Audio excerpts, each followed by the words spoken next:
एक अर्थ तो गुरु चरण रज जो है, ये गुरु चरण का जो रज है हमारे मन को पवित्र किया जाए। लेकिन भगवान कृष्ण गीता में रज का अर्थ रजोगुण से लिया है। कामैषः क्रोधैषः रजो गुणो च समुद्भवः महासनो च महापापम् विद्येन महवर्णम्। जो रज जगत से जुड़ी है वो आपको गड्ढे में लेके जाएगी। विद्येन मिह वैरिणम कामैषः क्रोधैषः रजोगुणो च समुद्भवः महासनो च महापापम् विद्येन मिह वैरिणम। आपका सबसे बड़ा वैरी कौन है? रजो। लेकिन कौन सा? यहाँ पर रज की महिमा, किसके रज की महिमा? गुरु चरण रज की महिमा।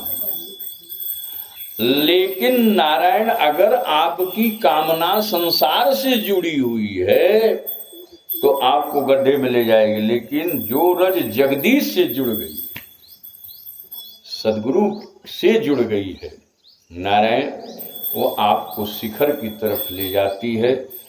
रज काम से जुड़ी है या रज राम से जुड़ी है, आपको अपने भीतर बैठ करके विचार करना, समझना, थोड़ा अपने आप को अंतर्मुख होना है। बड़ी अच्छी बात कठोपनिषद में आता है, परांच खानी व्यतिनत स्वयंभू तस्मात् परांग पश्यति नान्तरात्मन कश्चित् धीरा प्रत्यगात्मानमैक्षत आवृत चक्षु अमृतत्वमीक्षत। अमृत तत्व को वही प्राप्त कर सकता है जो व्यक्ति गुरु कृपा से, महाराज सदग्रंथ की कृपा से नारायण अंतर्मुख होना समझ गया है, जान गया है। जब तक बहिर्मुखी हैं तब तक बात अब देखना ये है, विचार करो कि आपकी जो कामना है, आपकी जो चाह है, आपकी जो इच्छा है, वो संसार के विषय वस्तु को प्राप्त करने में है कि आपकी इच्छा भगवान को प्राप्त करने की है।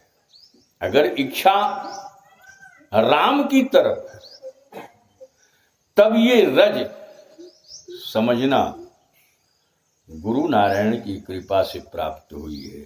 ये रजोगुण आपको मुक्त कर देगी। लेकिन अगर आपकी इच्छा और अनंत कामनाएं संसार के साथ जुड़ी हैं तो ये कामना आपको सबसे बड़ी बैरी है। बैरी किस माने में? कि आपको 84 लाख योनियों में भ्रमण करने के लिए विवश कर देगी। एक बड़ी अद्भुत बात है, आप सभी जानते हैं, भगवान शिव के प्रसंग में गोस्वामी जी ने लिखा है कि जब काम ने आक्रमण किया तो इस जगत की दशा कैसी बदल गई।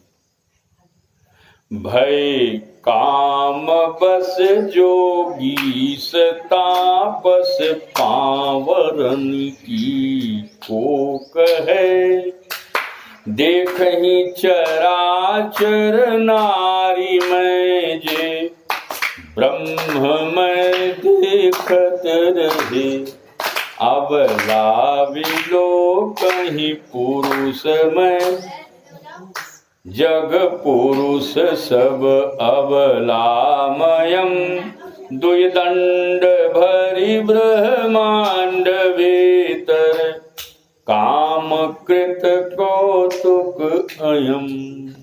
हाँ, काम कृत कौतुक अयम।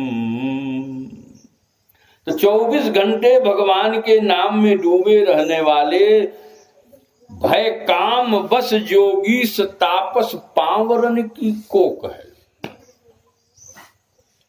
जो 24 घंटा भगवान के स्मरण में जीने वाले योगी थे, योगी ने योगीश, तपस्वी, ये काम के वशीभूत हो गए महाराज। अब भगवान के चरणों का आशीर्वाद लेने वाले ये जो श्री नारद हैं, उनको चौपट कर सकता है। शिव भी कामना के पीछे भाग सकते हैं। तो आप विचार करिए कि आपकी हमारी कोई विसात है, कोई औकात है? ध्यान दें। इसी काम ने नारद जी को चौपट किया। क्रोध लोभ की अग्नि में देखा जाए तो कुछ देर के लिए नारद को भी सड़ा दिया। नारद को आवेश आ गया। लेकिन अच्छी बात यह रही कि नारद जी को जब काम परेशान किया विश्व मोहिनी को देख के, तो वो गए हरि के पास। हरिसन मांगो सुंदरताई, कि मैं अब हरि से ही सुंदर, क्योंकि इस समय सुंदरता की आवश्यकता है, क्योंकि सुंदरता के बिना राजकुमारी हमारे हमको बरमाला पहनाने वाली नहीं है। तो महाराज राम के पास, लेकिन क्रोध आया तब किसके पास गए? तो भी हरि के पास। दहिहों श्राप की मरिहों जाई जगत मोर उपहास। आज याद, मैं विष्णु को छोड़ने वाला नहीं, या तो जाके श्राप दे दूंगा, यही तो या तो उन्हीं के सामने जाकर के अपने प्राण दे दूंगा, क्योंकि इन्होंने जगत में हमारा बड़ा। कहने का आशय यह है कि था तो ये रज, लेकिन मुड़ गया ये रजोगुण। सारी की सारी काम, क्रोध, लोभ, मोह सब परमात्मा के साथ जुड़ने के कारण नारद का कोई अनिष्ट। तो महाराज अद्भुत तत्व है सदगुरु। सदगुरु हमको परम से मिला देता है। और भगवान शिव क्या है? तुम त्रिभुवन गुरु वेद बखाना, आन जीव पामर का। भगवान शिव के चरणों में जाओ, वहां कोई किसी प्रकार का कीचड़ नहीं लगेगा, और लगेगा भी तो वो ऐसा सदगुरु है कि त्रिभुवन गुरु है कि वो सारा कीचड़, ये सारा जो कीचड़ लगा दे ऋषि नारद को। तो भगवान श्री हरि जब प्रकट हुए तो उन्होंने श्राप तो दे ही दिया। और श्राप देने के बाद जब भगवान ने अपनी माया को हटा लिया, तब वो कहे कि हमसे तो बड़ा अपराध हो गया, क्षमा मांगा, तो अब कैसे हमको। लेकिन भगवान आप तो क्षमा कर देंगे, आपके पास तो सामर्थ्य है, लेकिन हमारे मन को शांति नहीं मिली है, तब हम क्या करें? नारद जी जब पूछे तो क्या कहा भगवान? त्रिभुवन गुरु के पास भेज दिया। किसके पास भेज दिया? जपहु जाई शंकर सतनाम, जपहु जाई शंकर सतनाम। हुई है हृदय तुरत विश्रामा, हुई है हृदय तुरत विश्राम। जही पर कृपा न करही पुरारी, जही पर कृपा करही पुरारी। सोनर पावन भगति हमारी, सोन पाव मुनि भगति हमारी। तो भगवान भोलेनाथ त्रिभुवन गुरु हैं। भगवान के सामने नारद जी खड़े हुए। भगवान रोग मुक्त कर सकते थे, लेकिन भगवान ने यहाँ एक अद्भुत मर्यादा का पालन करना बतलाया कि आप जाएं कहाँ? त्रिभुवन गुरु के चरण शरण में।